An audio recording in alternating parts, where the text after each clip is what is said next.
नमस्कार, बादल खबर में स्वागत बाटे। आज मिति 2081 भादो 28 गते यानी 13 सितंबर 2024। सुनल जाओ देश दुनिया के 10 गो प्रमुख खबर।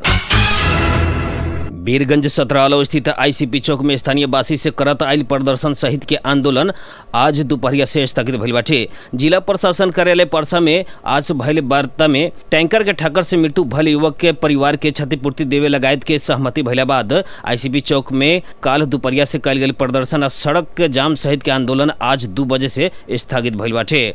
प्रमुख जिलाधिकारी दिनेश सागर भूषाल आ वीरगंज महानगर पालिका के मेयर राजेश मान सिंह की उपस्थिति में भइल वार्ता में मृतक के परिवार के क्षतिपूर्ति वापत यातायात व्यवसायी से 9,50,000 रुपया देवे के, अस्पताल में लागल उपचार खर्च से देवे के आ दुर्घटना में पड़ल मोटरसाइकिल मरम्मत भी कर देवे के तथा आंदोलन के कार्यक्रम स्थगित करे के सहमति भइल वार्ता में सहभागी वीरगंज 17 के वार्ड अध्यक्ष संजीव बहादुर छतकुली बताइनी। वार्ता में मृतक युवक के परिवार जन आ आफंत ऐसा ही यातायात व्यवसायी के प्रतिनिधि परसा के प्रहरी उपरीक्षक कुमुद ढुंगेल, सशस्त्र प्रहरी उपरीक्षक राधे श्याम धीमाल लगायत के भी सहभागिता रहल। मेयर सिंह के जनसंपर्क सलाहकार नवराज फुयाल बताइनी। वार्ता में सहमति भइला बाद लाश नारायणी अस्पताल में पोस्टमार्टम करा के परिवारजन अंतिम विदाई के खातिर ले गए। वार्ड अध्यक्ष छतकुली बताइनी। वीरगंज 17 अलौ स्थित आईसीपी चौक में काल दोपहरिया 3:30 बजे के ओर ना 6ख7503 नंबर के टैंकर के ठक्कर से ना 29प6951 नंबर के मोटरसाइकिल चालक वीरगंज 17 अलौ के 23 वर्षीय रवि कुमार शाह तुरहा गंभीर घायल होके वीरगंज के गंडक स्थित बयोधा मेडिसिटी अस्पताल में इलाज के क्रम में काल रात उनकर मृत्यु भइल रहे। सरलाही में बेटी के घर जाम कह के निकलल वृद्ध पोखरी में मृत मिलल बानी। जिला के ईश्वरपुर नगर पालिका 15 सुकनाहा में स्थानीय पलटू शाह के 60 वर्षीय श्रीमती सुमित्रा शाह काल दोपहरिया घर नजीके के पोखरी में मृत मिलल बाड़ी। जिला प्रहरी कार्यालय सरलाही के अनुसार यह बुध के संझिया अपन बेटी के घर में जाम कह के घर से निकलल रहनी, लेकिन काल दोपहरिया घर नजीके पोखरी में मृत मिलल रहनी। प्रहरी के टोली घटना के मुचुलका उठा के घटना संबंधित अनुसंधान हो रहा प्रहरी जानकारी दिले बाटे। विभिन्न समय या स्थान से बरामद कर गए 31 लाख से ज्यादा के भंसार चोरी के सामान सहित के ट्रक 12 प्रहरी आंतरिक राजस्व कार्यालय पथलैया में बुझैले बाटे।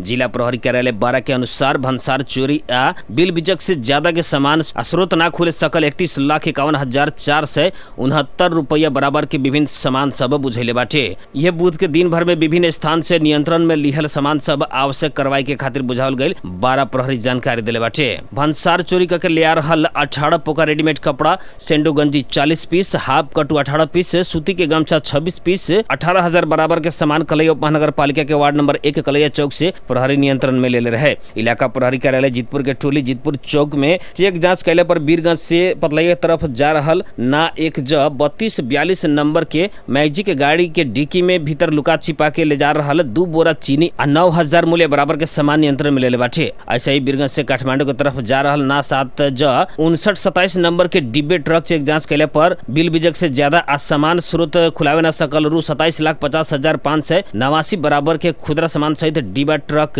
प्रहरी नियंत्रण में ले बाटे। इलाका प्रहरी कार्यालय परसौनी विश्रामपुर गांव पालिका 2 घोड़ा साहन से भंसार चोरी करके लेवल रु 20,000 बराबर के किशमिश नियंत्रण में ले रहे। ऐसा ही प्रहरी चौकी पथलैया से करे वाला नियमित चेक जांच के क्रम में विराटनगर से काठमांडू की तरफ जा रहल 1020002 से 62 नंबर के बस में बिल बिजक से ज्यादा रहल रु 3,16,008 से बराबर के 396 पीस कपड़ा नियंत्रण में ले रहे। ऐसा ही रौतहट से काठमांडू की तरफ जा रहल 03-001 नंबर के बस के रोक के चेक जांच कैले पर बस के डिक्की भीतर लुका के राखल चीनी 50 किलो, प्याज 400 किलो, सुरती 40 किलो करके रु 27,000 के सामान नियंत्रण में लिहल प्रहरी जानकारी दिले बाटे। प्रहरी चौकी कचोरवा के टोली सिमरौनगढ़ नगर पालिका वार्ड नंबर 9 बसवरिया से भंसार चोरा के लिया रहल रु 10,080 बराबर के 6 कार्टून माजा जूस नियंत्रण में ले रहे। प्रहरी नियंत्रण में लिहल सभी सामान ट्रक सहित राजस्व कार्यालय में काल बुझैले बाटे।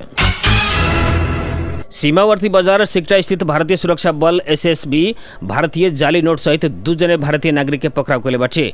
ये बुध के संझिया नेपाल के भिसुआ से मोटरसाइकिल में सिकटा तरफ जा रहल 2 जने के चेक जांच कैले पर उ लोग से भारू 500 के 20 थान जाली नोट बरामद भइल एसएसबी जनैले बाटे। पकड़ाए वाला में व्यक्ति सब नरकटियागंज शिकारपुर थाना क्षेत्र अंतर्गत के सोफा गांव निवासी दीपक तिवारी आ सरफुद्दीन आलम भइल। एसएसबी के सहायक के सेना नायक गुलाब कुमार चौधरी जानकारी दिले बानी। वहां के बरामद जाली नोट पकड़ाऊ परल रहल दोनों व्यक्ति के सिकटा प्रहरी के जिम्मा लगाओल गई आ कानूनी प्रक्रिया आगे बढ़ाओल गई बतानी। सिकटा थानाध्यक्ष राज रोशन के अनुसार प्रारंभिक अनुसंधान से उ लोग जाली नोट कारोबार में संलग्न भइल आ सीमावर्ती क्षेत्र में ऐसन किस्म के अवैध संचालन विस्तार में सक्रिय रहल पुष्टि भइल बाटे। थानाध्यक्ष से पकड़ाऊ पड़ल तिवारी आ आलम विरुद्ध आवश्यक कानूनी प्रक्रिया आगे बढ़ाओल गई जानकारी प्राप्त भइल बाटे। प्रहरी जाली नोट कारोबारी सबके बारे में थप अनुसंधान जारी शुरू कले बाटे। बागलुङ जिला में सरकारी सवारी साधन दुर्घटना भइले पर 3 जने की मृत्यु भइल बाटे त 1 जने गंभीर घायल भइल बानी।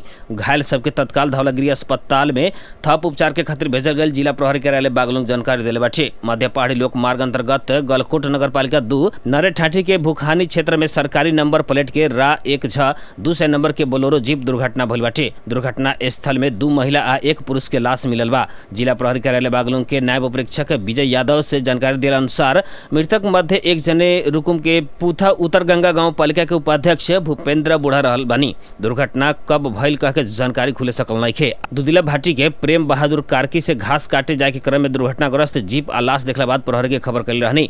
घटना के अनुसंधान जारी रहल बाटे। धौलागिरी अस्पताल में घायल सबके इलाज हो रहल बाटे त मृतक के लाश पोस्टमार्टम के खातिर भेजल गेल प्रहरी जानकारी देले बा।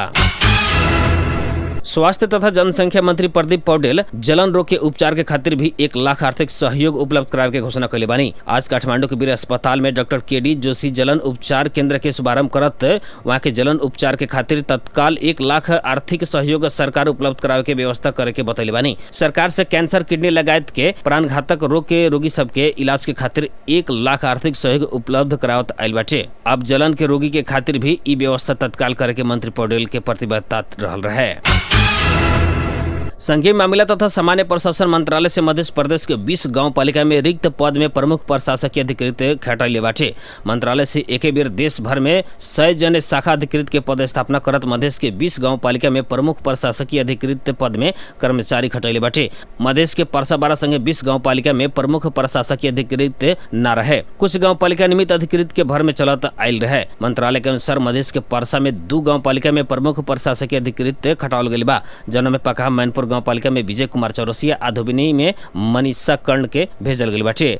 12 के करैयामई गांव पालिका में विनय कुमार गुप्ता, आसवर्ण गांव पालिका में पूजा कुमारी तिवारी के मंत्रालय प्रमुख प्रशासकीय अधिकृत के रूप में खटैले बाटे। ऐसे ही रौतहट के यमुनामई गांव पालिका में सत्येंद्र यादव, सरलाही के बसवरिया गांव पालिका में धनंजय कुमार दास, कोड़ैना में कृष्ण देवराय, धनकौल में संजीव शाह, विष्णु गांव पालिका में अशोक कर्ण, परसा में अखिलेश कर्ण आ रामनगर गांव पालिका में दीपेंद्र प्रसाद यादव के भेजल गई बाटे। ऐसे ही मंत्रालय से सिरहा के औरही गांव पालिका में उदित्य कुमार कर्ण, विष्णुपुर में मनोज कुमार मगर आ अन्नमा गांव पालिका में जितेंद्र कुमार पासवान के प्रमुख प्रशासकीय अधिकृत के रूप में खटैले बाटे। सप्तारी के रूपनी गांव पालिका में मोना झा, तिरहुत में सुमन पंडित, बलान बिहुल में रोशन गुप्ता आ बिशुनपुर गांव पालिका में नरेंद्र कुमार श्रेष्ठ के प्रमुख प्रशासकीय अधिकृत के जिम्मेवारी दिल गई बाटे। महोत्तरी के सोनमा गांव पालिका में जय किशोर शाह आ पिपरा में अरविंद लाल कर्ण के मंत्रालय भेजले बाटे।